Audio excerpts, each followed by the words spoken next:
Thank you, sir. Thank you, everyone. I know what you're thinking. How the hell is he wearing that shirt? How is he brave enough to do that? Well, you'll find out. Who's never heard me speak before? You lucky people. Try and stay awake. You see, all the people who haven't heard me speak are at the back, and then some people, that's a good sign, I think. I think it is. Let's find out. So, Raj invited me here today to really talk about scaling up in property. And that's what I'm here to do. So, as he says, I have done an awful lot of volume. I started properly, as in taking it seriously, as I would say, in 2011, buying some units in 2012. So that sort of puts things into context a bit, but really started to be able to scale up when I started using bridging finance extensively. And as Raj correctly says, if it hadn't been for the JVs that I've done, there's no way I could have done the sort of scale that I went for. So if you think about JVs, one of the things I would say is you really need to think about, it is genuinely as serious as a marriage, if not more serious, especially these days, because those are pretty wafer thin these days. And my logic was you can do more if you joint venture, right? And then where would that get me? Where would that be able to help me out? So for example, when I was a little bit stuck at about 40 units, which was about 10 years ago, actually, as it goes, the reason why I was stuck is because I was spending about 30% of my time on managing property, right? And that was too much because I considered it to be a relatively low value task. And it's a problematic task because when I say low value, what I mean is it doesn't pay very well, right? The industry is completely broken like that, right? Agents do not get paid enough money. People who work for agencies don't get paid enough money. And that's a big problem. That problem is going to resolve itself a little bit more over the coming years, I think, apart from anything else, because of the advent of AI, other than anything else. But the amount more management that needs to be done, people telling me how many more staff they're taking on. I read a message that was on the way in here from a friend of mine who says he's trebling his staff, and that doesn't mean he's only got one person at the moment and he's going to have three, but leading towards RRA and some of the opportunities that he's seeing. So I decided, look, if I could joint venture, I could get to the stage earlier on where, for example, I had a share in or I had my own lettings agency, because that would free up that time, and that's what it helped to do. So at that point, back in 2016, I decided whether I would, the big decision for me at that point was, would I start one or would I buy one? And actually, I made a few offers. I ended up buying two and starting one. That's typical of me, really, to be honest. Ready, fire, aim. That's my strategy. It's on the wall. But that's what I did. One of those purchases worked out really well. One of them didn't work out so well, sold out in 2020 with a bloody nose and, roughly break even, but I'd lost a lot of time and that was much more painful. And the one that I started is also still going today and serves a different purpose. So Propenomix, that's mentioned on there, is my YouTube channel, the name of my consultancy. So I do some consultancy for small and medium-sized enterprises who want to scale up, apart from anything else. So the other thing I do, far too much of, most people will tell you, is look and talk about the economy. I'm completely obsessed with the macro economy. This paid massive, massive dividends for me in 2022, particularly when I was forecasting what was going to happen to the interest rate and was just about managing to get a little bit of sleep when Liz Truss was in 10 Downing Street. But really, obviously that was only really about 20 days before we knew she was probably on her way anyway. So we got, after she killed the Queen, she then killed the economy.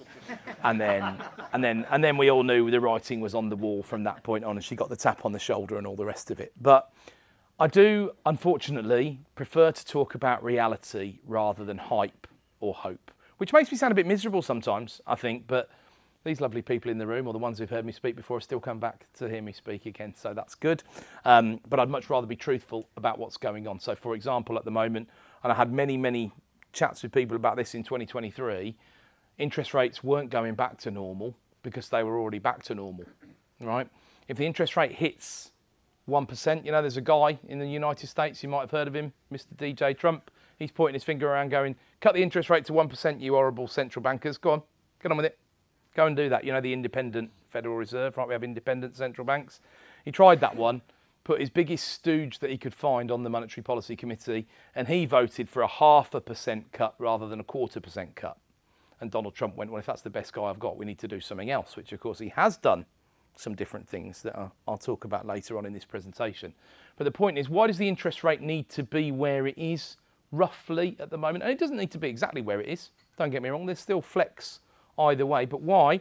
Because of inflation. Because we've had inflation, and we haven't had inflation from a good cause. Good inflation, really simply, I would describe as inflation that happens because an economy is overheating. There's too much trading going on. There's too much money zooming around the economy being spent on things. That sounds a bit silly when you think about it, but what it leads to is bubbles, aside from anything else. Too many businesses started, too much money borrowed, too much money lent to people or companies that can't necessarily afford to pay it back or aren't covenants, right? So how do you put the brakes on that if you're the central bank? If things are functioning relatively normally, you put the interest rate up because it costs more money to borrow money, right? And that's roughly why we are where we are today. But just to put it to bed one more time, the easy money era, you know, it was easy. I remember in 2021 getting some mortgages that are sadly dropping off this year at things like 2.8% in a limited company on a 5-year fix.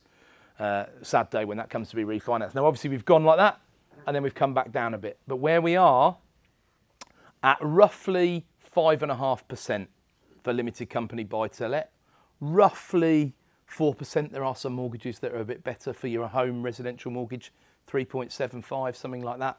That's basically where we are. There's not going to be a big drop from here. That hasn't dropped a lot since the base rate went from 5.25 all the way down to 3.75. So don't sit waiting. I think it'll, don't get me wrong, might ease a bit this year. You might get 0.25% or something if you're lucky, but that's not going to be to put rates back to where they were.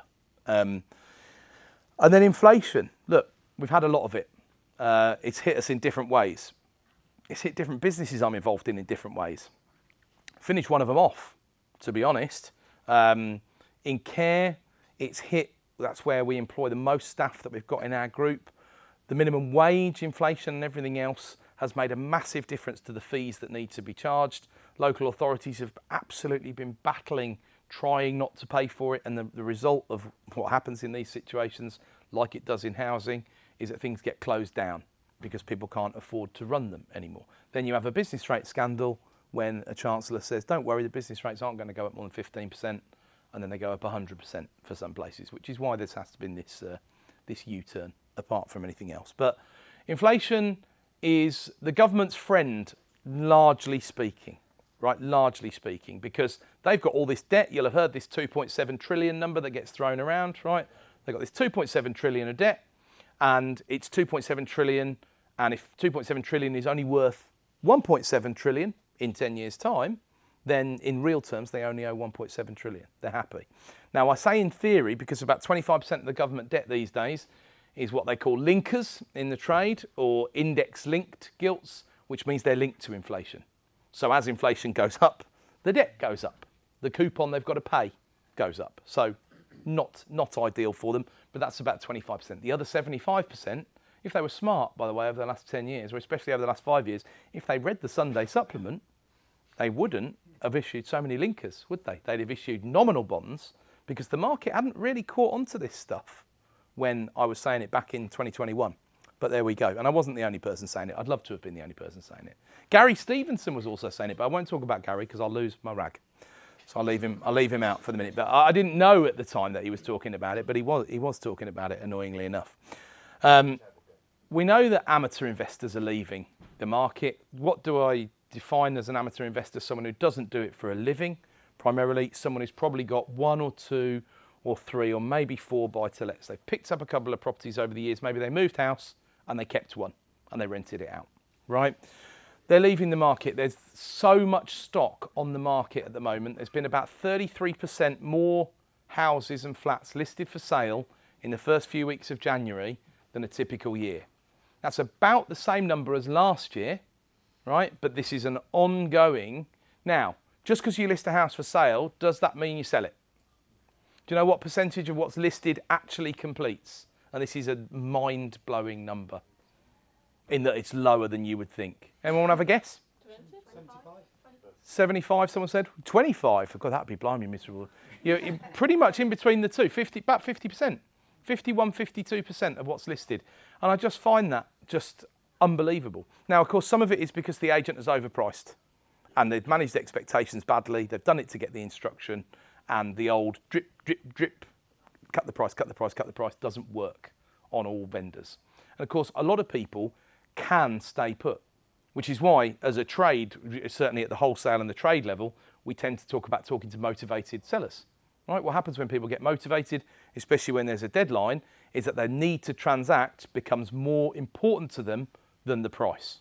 So the speed of the transaction and the certainty of the transaction overtakes the price. And that's where deals are done, ultimately. But people also don't necessarily understand that if you've got to buy a house in 3 days and you're not going to get a surveyor in there and all the rest of it, the risk you're taking has gone up by many, many, many hundreds of percents. How do you as an investor compensate yourself for taking extra risk? Right, you change the price because you have to get a better return. Yeah, so you have to start looking at worst case scenarios. So amateurs are leaving. Are they all selling? Not necessarily. They're listing for sale. Then some of them will go back into the rental market when they realise they can't get the price that they want. And that's happening quite a lot at the moment. But on the bright side, the demand side, houses are selling quite well. There's plenty of stuff being sold subject to contract. First time buyers are doing great. Why are they doing great? Well, actually, inflation to an extent, because house prices have not, in fact, they're down significantly, 15% or so in real terms since 2022. We had a bubble forming. Why did we have a bubble forming? The money was uber cheap.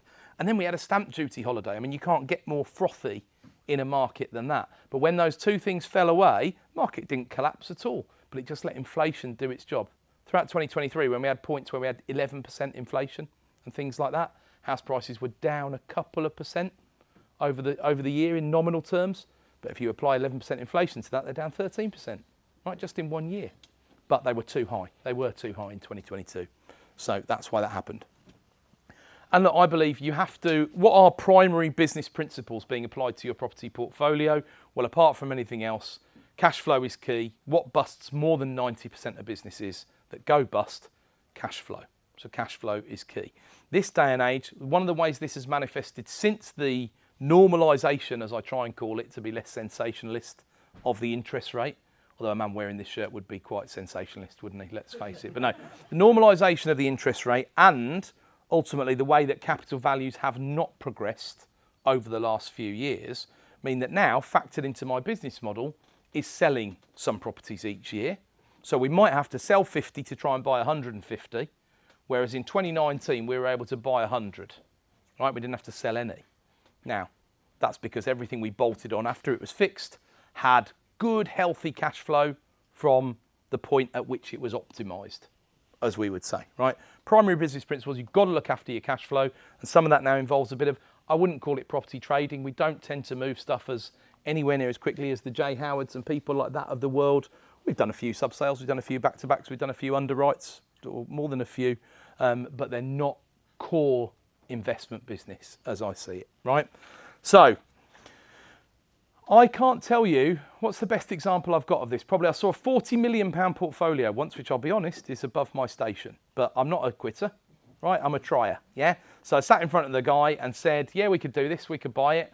Was fairly confident that I could actually get the funding if it was needed, but it was ultimately going to come down to the price. Because at 25 million, I can buy a £40 million portfolio. But I mean, who can't, right? I can.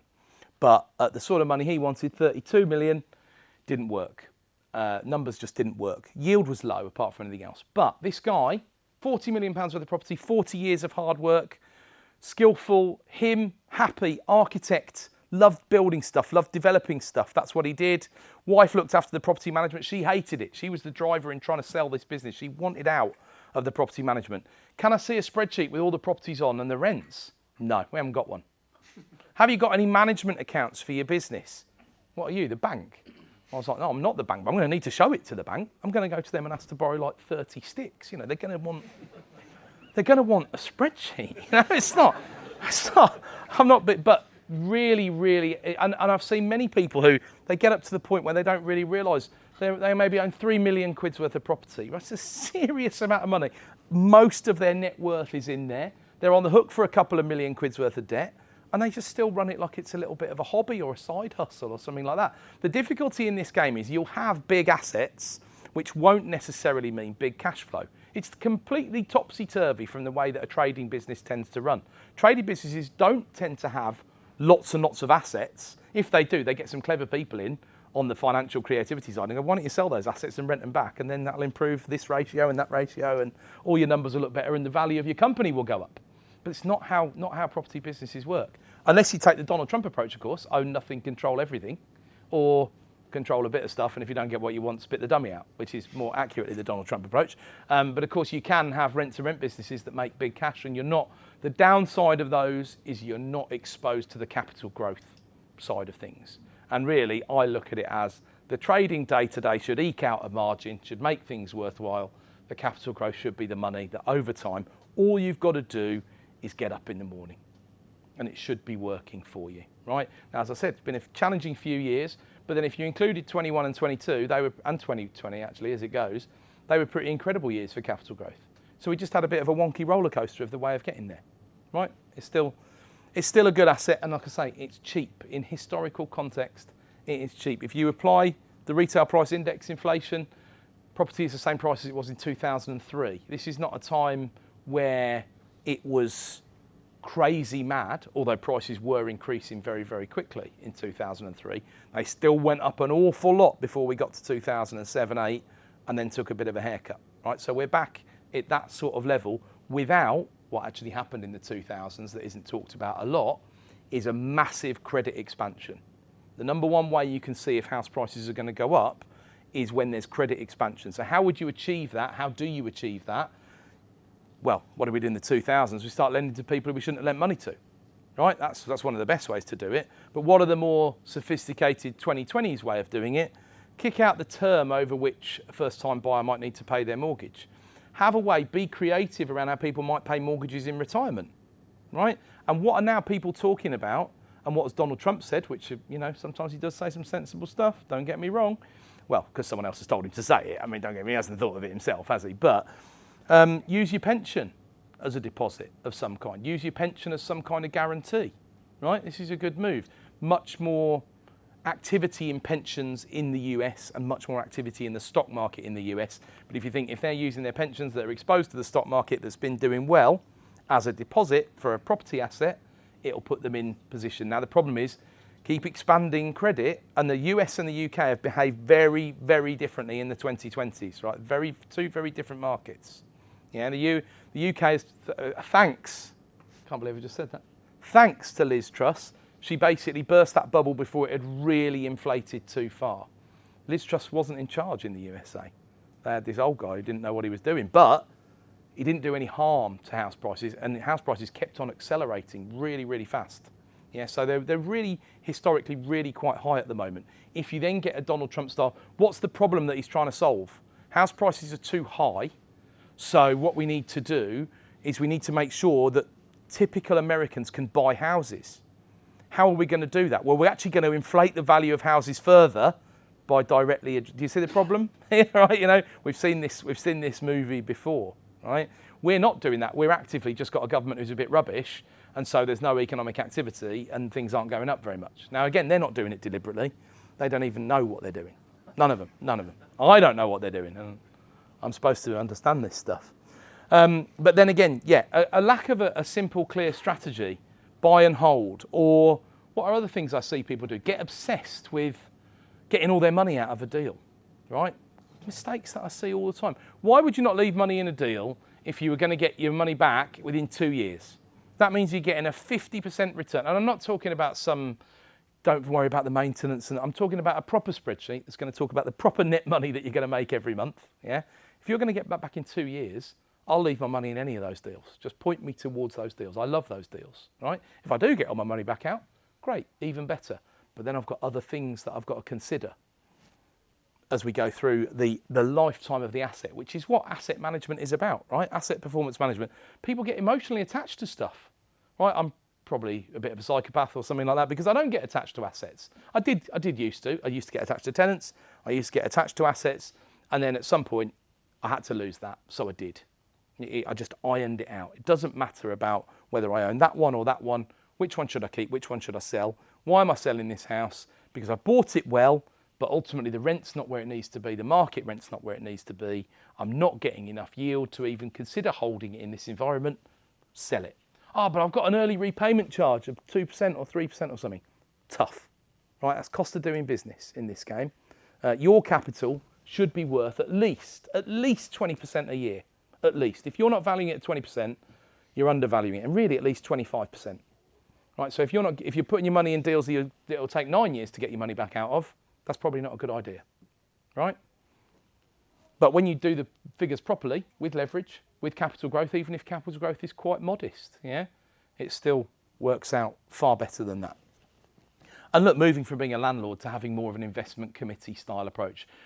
Danger of investment committees and bigger funds is they take too long to do things. So I'm not suggesting you get 8 serious people from this room and you've all got to agree before you do anything, right? Not like that. But looking at decisions in the way that they make them. For example, if you do work in JVs, especially if you've got a particularly dominant partner in the JV, right, one of the best ways to discuss things is have a blind test. So say, right, we're all going to submit our thoughts on paper about this deal, then we're going to have a meeting about it, and then we're going to compare notes at the end. But I'm going to have objective reasons. They won't necessarily all be mathematical stuff on a spreadsheet, right? Some of them will be, but some of them there'll be other reasons for holding things, right? It might be a play because there's some big infrastructure investment in the area. It might be a play because, you know what, we've both got a child and we want them to be able to have one of our assets one day. So we're buying these two and they're not perfect, but they'll be really good for a different purpose in the long run. Nothing wrong with that sort of stuff, but you just got to say why you're doing it. So ultimately, do you build or do you preserve? And this is a problem that I think is, again, not really talked about by people. There's a point. It's not necessarily a number. It's more of a mindset shift. And you'll have seen this if you've tried to get into the brain of vendors over the years, right? So are you in a stage where you're still building your portfolio? I think most of the people in this room probably are, not necessarily everyone, but most of the people are here because they do want to build their portfolio. That means you do need to be more cognizant of buying deals, capital appreciation, creation of equity. That might be by converting buildings, for example. It might be by sorting out legal problems. It could be all sorts of ways you can create equity. But you've got a higher risk tolerance. The less you've got, the less you've got, the less you worry about what you've got to lose.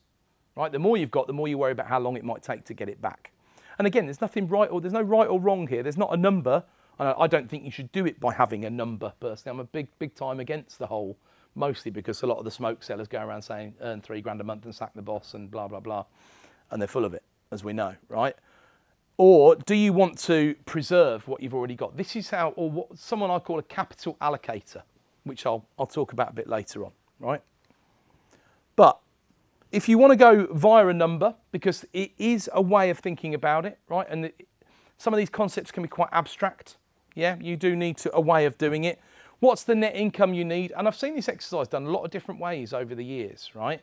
But what's the net income needed for financial freedom? One of the things that worries me about when I try and come to a number for me is that I've been that bearish about things like inflation.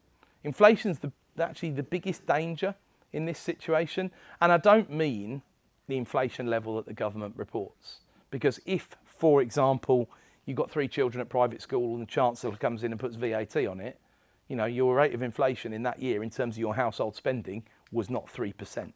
You know, it was 20% or equivalent, right?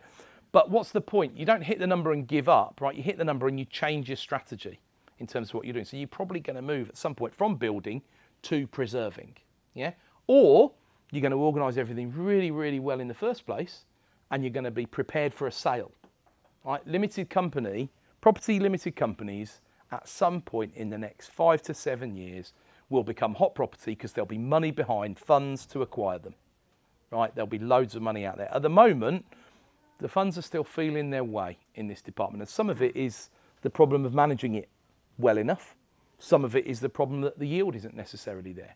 I expect the number of rental units to move downwards that are available over the next few years. And I expect the population to continue going up. Again, we've had a really wonky situation with population growth, and we had a big drop in net migration from the sort of end of 2023 onwards.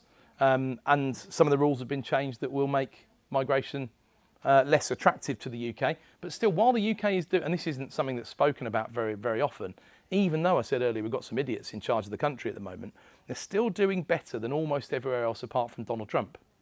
And the price of being in Trump's America is you might get shot if you're a migrant. Let's face it. And I'm not joking when I say that. I mean, you don't even need to be a migrant to get shot by these guys these days. Let's face it. So who wants to go there? What upwardly mobile people who are going to add a lot of value? Maybe Silicon Valley, maybe there, but that's about it really.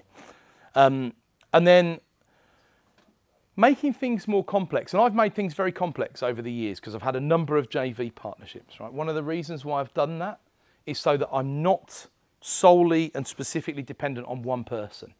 I had someone once ask me on the way into a JV, how much to buy all the other guys out, right? And I laughed a bit and I said, a price you're not going to want to pay because they're not going to go out at a discount, yeah? But also, I've got at the moment stability because I've got diversity of partner. Why would I want to give that away? I've built this deliberately. It's not a fluke. It's not an accident. I deliberately went after that because if you change your mind, which in the end in the JV he did change his mind, right? Apart from anything else, if this happens, if that happens, I'm protected. I don't need to mind. If you turn around, he turned around in early 2023, terrible timing, and said, I just want us to sell everything off. Just want us to sell everything off. The reason why he did, interestingly enough, and this is due to my lack of skill in this particular, and having my head turned by an ultra high net worth, right? But my lack of skill in getting to his real, why did he want, I made too many assumptions. I assumed he wanted a JV because he's a very, very wealthy person, brought in his daughter, and I thought what he's doing here is he's trying to get her under my wing so that when he's gone, there'll still be something there for her and we can build a decent business around it. He actually admitted to me in early 2023, what he really wanted to do is work out how I'd done it so then he could go and do it for himself and just steal my whole business model. Where did that fail? A lot of my purchases are done through networks and knowledge and the people that I know and my reputation. So if you want to go and build that from scratch, you can try. Good luck. I'm quite open with how I've done it. I'm not saying it can't be done. It could probably be done better than I've done it, right? But it's difficult to replace me just with intellectual property. And there we go. And what he ended up doing was buying some houses that he thought were cheap, that were things like 10 grand off the estate agent's price, which basically meant he paid the full market value. So he had no equity created on day one, rather than a good share of all the equity. I spent £1 million of his money in about 6 weeks, to be honest, and had revalued at 1.4 million. So Rick's confirmed that we created £400,000. Paper money, can't eat paper, right? But created a bit of cash flow, yeah. Pretty good proof of concept, you would think. The next 5 million that he was promising should have been just sailing in on the horizon, but no, it didn't. It didn't, but there we go. So yeah, looking at freedom, keeping things more simple. How might you do that? Well, you might, for example, like I have, buy a lot of assets dotted around. I've travelled, I've been geographically agnostic in order to get good deals. Right? I've looked at places where I want to buy, mostly driven by infrastructure investment and local business. So that could be as simple as one of the plays that I made, one of my best plays in this department was in 2017. I knew that a train station was reopening in the East Midlands, not too far away, Rich, and I had started from 2015 buying assets in that area. It went from a smallish town, or a medium-sized town, into a big city. Right, what that does is it creates what's called geographical arbitrage, right? Suddenly, people can get city centre wages for a 10-minute train journey that they couldn't get before. So what happens? Some people get on the train and get those better paid jobs. It's easier to do. Some local businesses have to raise what they're paying because otherwise they're going to lose their best talent into the city. More money in the economy, more money in the local economy, you know, more spending in the cafes, more all the rest of it. Like I said, bit of a problem that we're having at the moment. So many people are keeping their money in their pocket. It's not like the economy is doing really badly, but people are saving, and they're saving because they're too worried about what the government might do next. And if you remember what the budget speculation was like last year, I mean, it was horrific. And that's so bad for the business community, so bad for the economy, so bad in general. So hopefully, he says, smiling, they'll have learned their lesson for this year. I'm not going to place any bets on that, right? That's not a prediction, but hopefully they will learn the lesson this year. And when are you going to shift this strategy then from building assets to preserving them? Yeah? So sometimes I talk about that as buy lots of these cheap assets all over the place. Then as they mature, perhaps it's a 5-year mortgage cycle. Perhaps you've done one up and then you think, well, actually, I might sell that rather than rent it. All sorts of reasons you might, perhaps the tenant's left and it's just an opportunity to sell. We get those all the time. We now have a pretty simple scorecard style approach to properties coming empty. Do we want to sell it? So, well, is it hitting these great targets that we would want? No. When are we going to make the most money from any property assets that we've bought, especially as we follow a below market value model, right? When we sell it. That's the biggest hit we're ever going to get. We can only pull out 75% of what it's worth. If we sell it, we can pull out 100% minus the obvious costs, right? But it's the biggest hit we're going to take. So is it time to do it? Again, taking all the sensitivity out of it, probably. And people say to me, well, and this has got more difficult, don't get me wrong. Stamp duty, 5%. Add a couple of percent on for lawyers. Gerard, your fault. And all the rest of it you're going to need to pay, right? Mortgages, things like that, they all cost money. So you're right, there is a 7-ish% frictional cost of buying a property. What does that mean? Well, if I can sell at full value and I can still buy at 80%, there's still a good event there. The best thing that happens in my business is we buy a property because we pay 70 and it's worth 100 on day one, right? We don't go around making 30 grand a day any other way than buying properties. So the cost of the sale, the frictional cost of the transaction, cost of doing business, right? Just tells you where your numbers need to be in order to make it work, yeah? So I have, about 10 years ago, I first came up with this concept of 4 pillars of property investment. The idea is it's a strategic framework, but I say those words and people start to go to sleep. So what's the point? You're supposed to be able to put everything you do into one of these quadrants or these pillars and try and work out, how do I do what I do day to day? Where do I get my edge from? What's the point of me doing? What do I do better than anybody else? Yeah? What do I need to do? And it came from the fact that I heard again and again and again, I heard people say, look, deals and money. That's all it takes in this game is deals and money. Right? It's not true. It's not true because you can do deals and get money. And then if you then don't bother with that development or that refurb you're supposed to be doing, it's not going to do it itself. It's not going to look after itself. So you've got to be able to deliver as well. And then the one single mistake I see made across the board from everyone I've ever bought a property from is it's not been managed adequately. A lot of people will sit there and think, right, I've done that now, so I'll just take the money. I'll just take the money every month and I'll spend it. It doesn't work like that. If you don't reinvest, property depreciates, land appreciates, right? Simple as that. So why is strategy so important? It's going to define those things. Why are you bothering? Otherwise, you're going to wake up one morning and think, I don't know why I've done all this. All this debt, all this and the other. What's the point? There's got to be a point. There's got to be a why, and there's got to be a what as well. And it doesn't have to be restricted to just property. But if it's Bitcoin, just be careful, right? And ask someone who knows about it, which is not me, right? Sourcing, look, I have evolved from do the shoe leather thing, talk to the local agents, try and get the deals, to then auction. Auction seemed to be a little exclusive club of people who really knew what they were doing. That's changed immeasurably since I first went to a property auction, right? Massively. It used to be a fantastic way of buying. It's still a really good way of buying, but my goodness me, it's a competitive marketplace. At the right price, it's a very competitive marketplace, right? And then moving on to direct to vendor. Now, how do you do that? Well, you don't have to do it route one. You don't have to send the letters out every month. I'm not saying sending the letters out is a bad thing. You can do it. It's a high value task if you get things to work. Yes, there's nothing wrong with it. But what you might also do, which is much more the route that I've taken, is work with people who do that sort of thing, who don't want to buy property. Property traders and people like that. Now, I'm not endorsing any of them directly because they're dangerous people to work with. Because if you don't know what you're doing, they will eat you and your wallet in one, like a snake would devour its prey, right?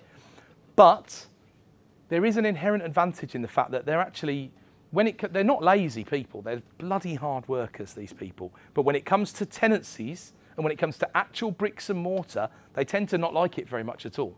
So as long as you don't mind solving the problems and doing the legwork and putting the marigolds on or whatever it takes, there's a bit of symbiosis there with a trader. Yeah, and I've bought hundreds and hundreds of properties from traders. It's my number one way I've bought the most properties that way. Right? Auction, we've done hundreds. Open market agents, we've done less than 100. Yeah, so graduated fairly quickly through the steps. The other thing I'd say about traders that is a bit of a commercial secret in a way is that they're a bit like any retail enterprise, right? So if you think about, if you've ever tried sourcing in any way, shape or form, the number one problem with sourcing is, do I get the deals or do I get the investors first, right? And we were having a chat about sourcing beforehand, and a couple of people who are quite high profile, who we know do it at scale. And the way they've solved that problem is they source crap for people. They source new build properties that are drastically overpriced, that aren't going to go up in value, that are leasehold, that are a complete nightmare, right? Stay away from that stuff as a general rule. But that's obviously one way of doing it, yeah? It brings the investors in, unsophisticated retail investors who get promised a return, get told that property doubles in value every 10 years, and don't do their research, yeah? So stick away from stuff like that. But sort of sourcing-wise, if you know traders who aren't necessarily great at running the investor side of things, and do you know what? They don't like investors very much. Do you know why? Because there's lots of flaky ones out there that give investors a bad name. Just there's lots of flaky landlords, just like there's lots of flaky tenants, just like there's lots of flaky everyone. So if you can be someone of your word, and that's what I've traded on, right, for all these years now, then it helps. Because they'd rather sell it, guess what? They'll sell it to you $5 cheaper than anybody else. Why? Because they know when you said you'll do it, that you'll do it. And so you actually get commercial advantage from doing what you said you were going to do. It is every day, I think how ridiculous it is that doing what you say you're going to do is one of the most powerful things to do. Not just in property, but actually today's world in general. Right? It's so powerful. If someone came to my office with a CV that said nothing on it, just crumpled up piece of paper, but said, I always tell the truth and I always do what I say I'm going to do, I give them a job today. No problem, because it's rare. Far too rare, right? Financing, obviously you can't, I'm not saying you can't do it without the money, right? There are ways and means to control property without having a lot of money involved, but financing of some form or another is going to be wise. This is why, again, why I've looked at JVs. When people have got money, you haven't necessarily got money. It's a capital hungry game. If you're trying to buy 100 properties in a year, right, even if you're stretching with bridging finance and you're doing all this sort of stuff, yeah, it's still going to take a lot of capital. And you're not going to see that capital the next day, the next month. You might see it in 6 months, might see it in 12 months, might see it in 18 months because something goes wrong with the project, right? So you've got to be able to keep the fire burning. But management, whilst it sounds boring and, as I say, is drastically underpaid apart from anything else, if you don't manage your assets well, right, they will go to someone else at the end of your tenure of holding them below market value, because that's how I've bought all of mine. So next one, how do you go from 10 units to 100? Because I think it might be relevant to some in the room, right? At 10, you're hustling hard, right? You're really foot to the board, probably not taking a lot of money or anything out of the business to a large extent. And you're going to move from that sort of survival style mentality that you build that is valuable, but you don't want to have to do that for 10 years. It's going to break you if you do. Yeah, sprints are fine. Long term, much harder. Yeah, to a balanced portfolio. Yeah, you've got some mature assets. What's the good thing about buying 20 units a year? You're not exposed when Liz Truss is the Prime Minister to all your interest rates dropping off at once. Yeah, you're not exposed to your capital growth being based on, oh, I bought a load in 2021. Right, great, well, that's a problem because actually the market was quite buoyant then and you haven't made any money in 5 years. You've got this sort of smoothed effect. So you get a bit of portfolio balance.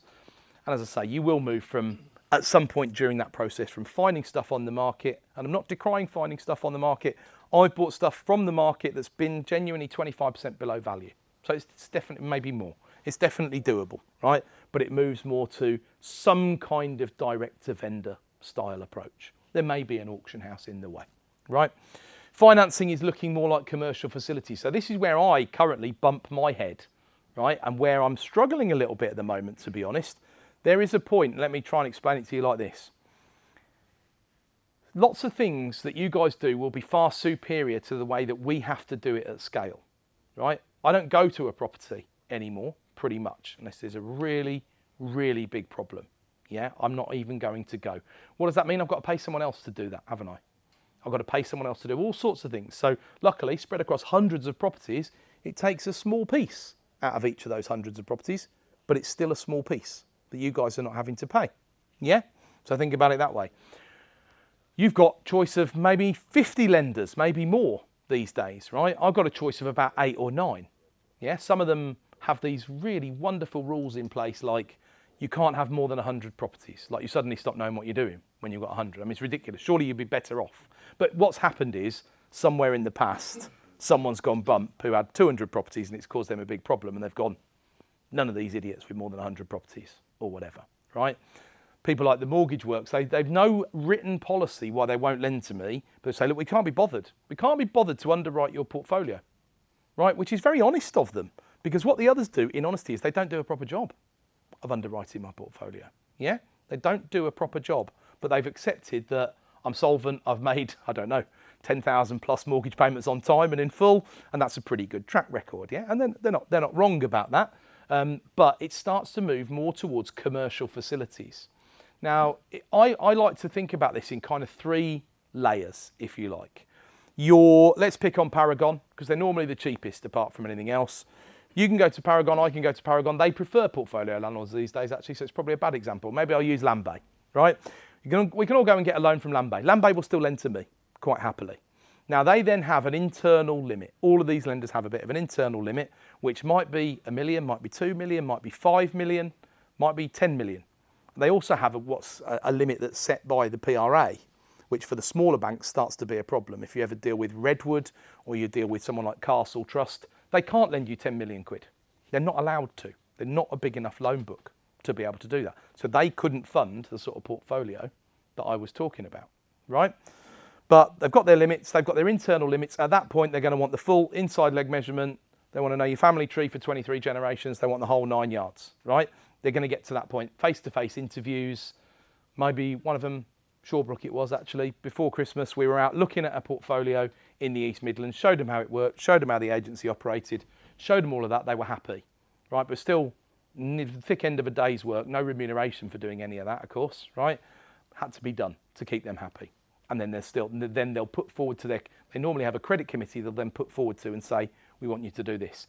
What then starts to happen when you get to these levels of 5 million and above with certain lenders is they'll then say, yes, you're a bit different, you are. So what they really do, you're a good customer, so we'll give you worse terms than everybody else. And that's what they do. So lower loan to values, yeah, higher rates, generally speaking, and more costs for whatever reason, regular revaluations, this, that, or the other. They'll start to get really picky with what they do. And it's a weird combination. I deliberately do not want more than 25% of my lending with any one lender. That's harder if you've got 4 houses. I appreciate that, yeah? But at my level, it's not that difficult to do, yeah? Then they say, well, can we have all your lending? You're like, well, no, you absolutely can't, right? If you at the level of the 10-ish million level, depends on the bank, don't get me wrong, but they won't go above 70% loan to value as a general rule. Now, bear in mind, I'm of the belief, and I have the data to back it up, that says we get down valued about 7% on average from what we know stuff is worth. When we sell it, we get what we think it's worth, so I don't think we're wrong. When we revalue it, we get about 7% less. It gets worse on refinances. If we move lender, it's about 10% less. This is a very deliberate strategy that the lenders use. So they're not lending 75% loan to value anyway. They're lending 70 or 67.5. So 70 isn't too bad because you normally get to choose the valuer. You can normally have a sensible conversation with the valuer. There might be a series of valuers. It depends how many properties are in that portfolio loan. But you have this one loan. One of the terms will probably be if you sell a property, they'll take all the money. Or at their discretion, they'll take all the money. So you can't now sell one and release 30, 40, 50, 60, 70, 80, 90 grand because they're going to take it off the loan. So your liquidity on that side of things dries up. This is not superior. This is inferior, right? This is problematic. Then you get further down the track, 15 million plus. They want 60% loan to value. Now then the rates will start to come down, but they'll be much keener on you having a floating rate loan, which you've got to have a fairly strong constitution these days, given the last few years, right? They're much keener on you having a floating rate loan, a margin on top of either the base rate or the SONIA swap rate. Now, the world is volatile, folks, mostly due to that orange guy. Yep, it's volatile. Do you want that sort of loan where you think, well, actually this month was, what does that mean? Well, across all those properties, what's an extra 13,000 quid gone, right? Because it's gone up. I would rather fix for 5 years and work on a cycle. Once I've done it, I set and forget it. These days, some of the properties might not look that special in year 1, but I've got an expectation of a rent increase year 2, year 3, year 4, year 5. I know where I am. I'm not going to get into any trouble. Those little packaged loan lenders who do a fixed rate, 75% loan to value, I do moan about them, people like Paragon, don't get me wrong, they're bloody brilliant because you know where you are. You know where you are. So I'm at this headroom with the muddy water here, whereas really what I want to do is go, I just want to go to here. Right, but I can't go to here without either breaking my rules and cancelling everything off and spending 7 figures in early repayment charges, which is a lot to stomach, and I'd have to go to 60% loan to value. Now, I'm about 57, 58 across the portfolio, so it is an option, right? But I don't want the floating rate. I don't want the floating rate. And if you then want to fix it, the problem is my world of 40 million quid's worth of debt, yeah, all the money in the world to me, right? I don't have 40 million quid. I owe the bank 40 million quid, yeah? To them, it's nothing. Nothing at all, because you're batting with Barclays, HSBC, Lloyds. They'll be annoyed they've got to go and get a swap trader to go and do a swap. And they'll charge you accordingly if you want the fixed rate. So you probably will end up with a higher rate. I've been involved in company purchases and things like that where I've seen some of the rates that people are paying where they think the bank's done them a favour, and they absolutely haven't done them a favour. So the superior leverage products are at the bottom level. So I have to think about these days, if I buy another 100 properties off the bat this year, right, am I going to be able to refinance them in 6 months' time, 7 months' time, 8 months' time, 9 months' time? So it's a consideration. Now, I've still got, like I said, about 9 lenders, maybe a bit more than that if you counted the high street ones, who will do business with me. But it's 9. It's not 99. And if it goes down to 6 or it goes down to 4, what then? One of my strengths and weaknesses has been looking a long way into the distance.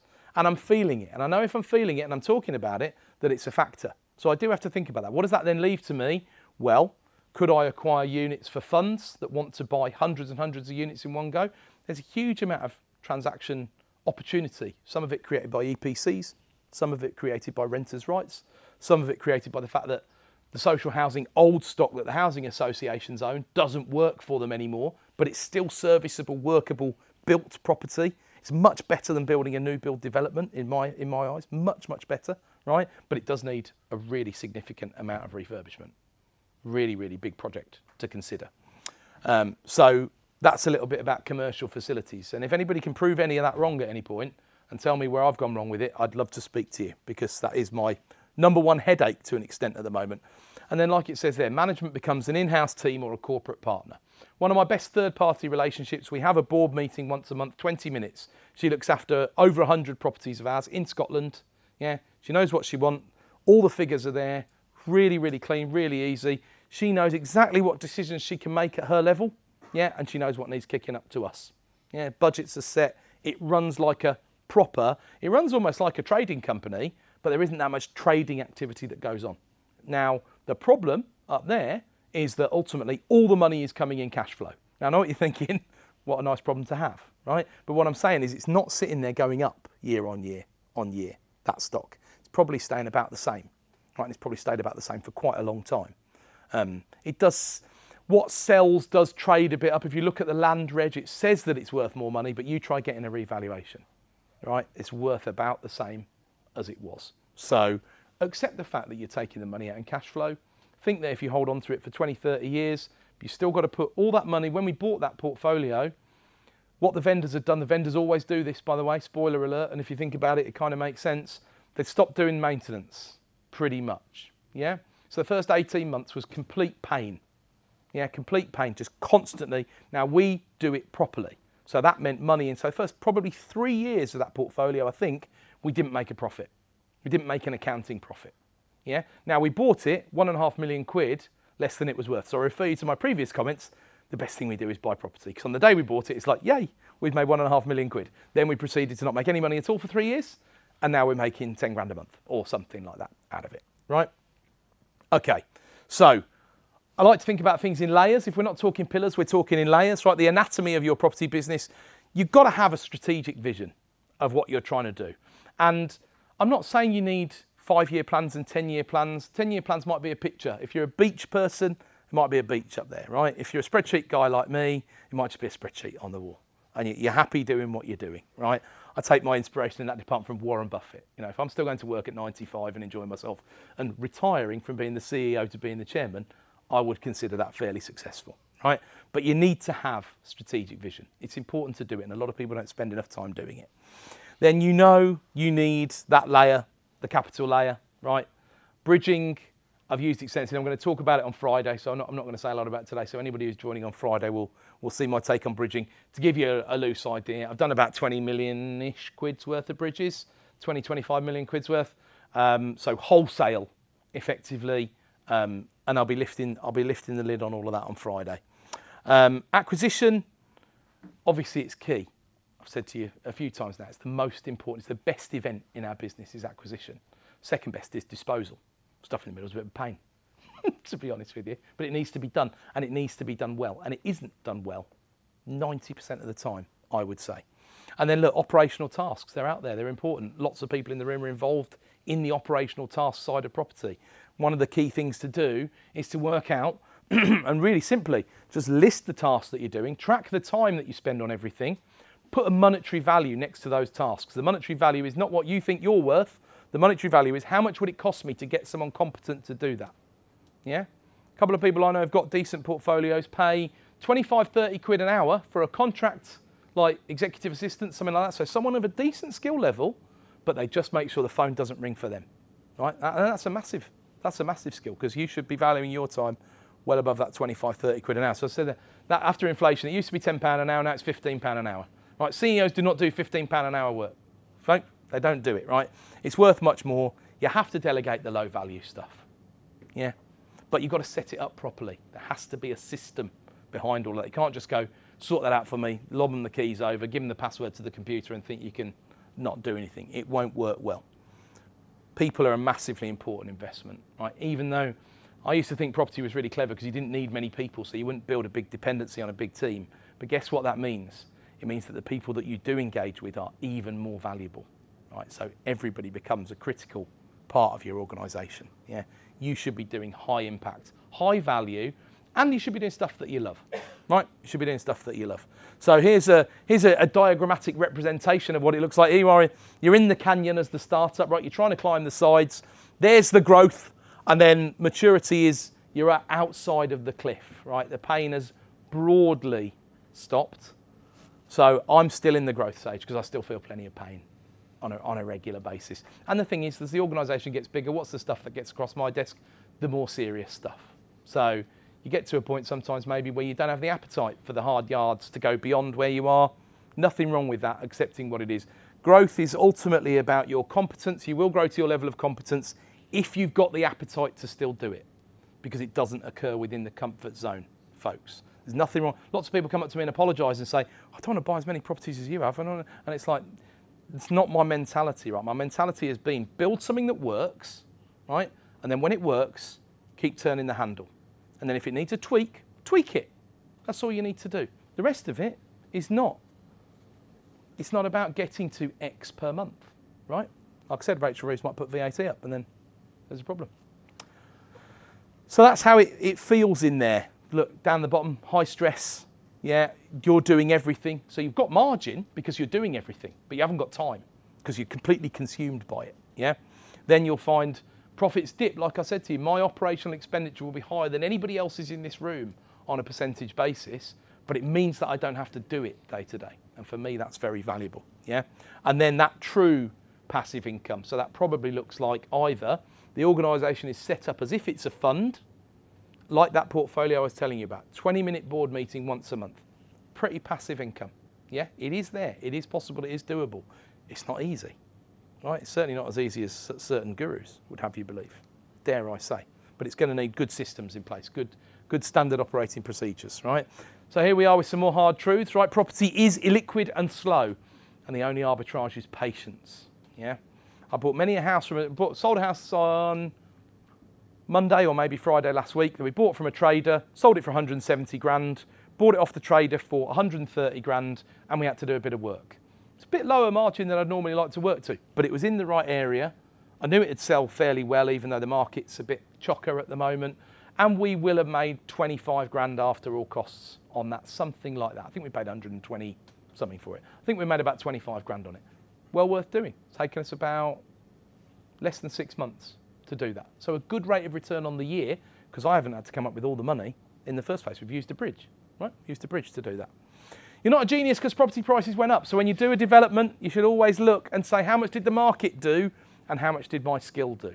There's nothing wrong with property prices going up. It's what we all want. It's what we're all in the game for. But let's not pat ourselves on the back too much for property prices going up. And they will go up. First-time buyers are in good heart. Credit is being expanded, like I say, in different ways. It's just not being meteorically expanded like it was in the 2000s. Repeatable systems beat existing deals, right? Boring is great, yeah? Success is boring. Let it be boring. Look at me. Look how boring I am. How much have I bored you over the last 25 minutes, right? A lot, I hope, right? Good. That's what I should do. Audit your portfolio now for your next strategic step. So this is that difference of the capital allocator, right, and what they look at. So return on capital employed. Stop talking about things like yields and ROIs, right? What's the return on capital employed? What's the return on equity? So they're willing to leave money in the deal as long as the return is good enough, yeah? They don't actually want all the money back because then they've got a headache of what do I do with the money when I get it back? Let's leave it in there. Let's get it back out. Jolly good. Lower loan to value, higher cash flow, better for sleeping at night. Yeah. So it should be a goal of everybody really to get over there at some point. But it's not for me to tell you because I'm still here. I am still here over this side. But I do adopt some of those. And it's like a transition over time. And I will get there to all of those in the fullness of time when my portfolio behaves more like a REIT, a real estate investment trust. When basically, apart from anything else, it's about paying out 90% of the income over the course of the year, right? Leaving money in a deal is not a failure. It is a safety buffer, right?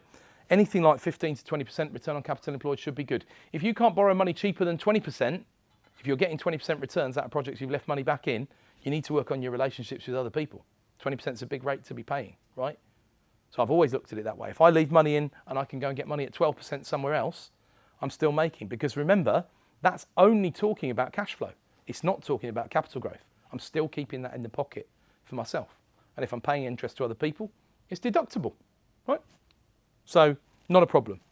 So what to think about really, this is for your next step. You might want to take a picture of that one. What do you do next? Which of your business layers need improvement at this point in time? Focus on it. One of the things that's helped me over the years is looking forward and seeing what my next bottleneck is going to be before I get there, because it helps me solve the problem before it's become a problem that stops. So how would I translate that? So for example, if you like developing properties and you go, right, I'm going to find it and then I'm going to do it and then I'm going to sell it, let's say, yeah? That's not the way to do it, this linear way. You've got to try and be finding the next deal while these things are going on, yeah? Because otherwise you end up with this wonky pipeline. Oh, I've got nothing to do for 3 months, right? What a problem that is, yeah? And development can make big money. Generally, it's a bit baked beans on toast and then big money coming in, right? And then if you do then start working on 3 sites at a time, you'll find that they all complete on the same day anyway, and you'll be screwed. So be ready for that point, right? Be ready for that point. But the point should be, what can you do in those situations? Your network should be strong enough for you to be able to say, well, I can sell it to someone. Leave something on the table for the next person, because I don't want to deliver all of those things. I've done that in the past, and it's one of the reasons why I maintain the network that I do, so I know people I can move deals onto if they want deals, right? And they are deals, right? Are you stuck in the profit dip? There are some resources over here for you. My LinkedIn, where I talk about things in an equally difficult way to understand on a regular basis. Daily newsletter, weekly newsletter on there. My YouTube, not quite rivaling Mr. Beast at this time. I don't suppose it will, but I'm over 2,000 subscribers these days, and I'm very, very proud of that. And then on there's a property business workshop. We run a workshop once a quarter that is based on mistakes that we see people making in property businesses day to day. There is a little code on there, written it really small so you can't see it, so you can't use it, but I'm sure Raj will share it with you if you ask him nicely. The next one's in Manchester in April on the 22nd, and on that one, we're focusing on exit. So with 2 agendas really. Number one, it's not something that we spend enough time talking about, and the industry doesn't sell this stuff because it's not sexy, right? But you need to think about your exit planning. But number 2, and the bit I'm more interested in, to be honest with you, is understanding other people's exits. That 40 million portfolio, one of the reasons why it didn't go ahead, apart from anything else, is he didn't know what he wanted to do with the money. Now, the core problem was he didn't want to sell, and she did want to sell. And if you don't get them on the same page, what are you going to do? But he genuinely didn't know what he was going to do. He said to me, I think he was 69, the chap was, and he said, well, I don't like golf. He was a cantankerous bugger, he was. I don't like golf, and I don't know what I'm going to do with the money anyway. I was like, well, this isn't going that well. This negotiation isn't going that well. But he was obviously keen not to reveal too much, like all vendors are. But if you understand how exit works, you can add value to deals in helping people show them how to exit. So often, Gerard and I were in a conversation last year with a lady who'd been, frankly, shafted by a long line of advisors before us and didn't know what to do because it was all too confusing. It wasn't very good. We are the generalists of these situations, right? The other people are the specialists. Doesn't mean you have to pretend to be a tax advisor or anything like that, but it really helps with exit planning. So even if you don't come to the workshop, right? Make sure you do. You can go to the workshop, you can download the agenda, you can put it into ChatGPT. It'll probably do a half decent job. But be careful if you do that, though, right? That's not an endorsement. But do spend some time thinking about it, and do spend some time thinking about it year to year as well, because at some point you're going to exit either on your terms or on somebody else's, right? So make sure it's on your terms. Yeah. Okay. Fantastic. Happy days. Thank you very much, Adam. Okay. Thanks for that. Thank you, Zach. Adam, you'll be with us after I'm lunch. panelling as well. Yeah, that's right. So Yeah. If you've got, we are running a little bit late. That's not like me to have but gone on. it's always worth it. In fact, I was keeping a time and then I just got lost in the presentation myself. So I realised it. But it's always worth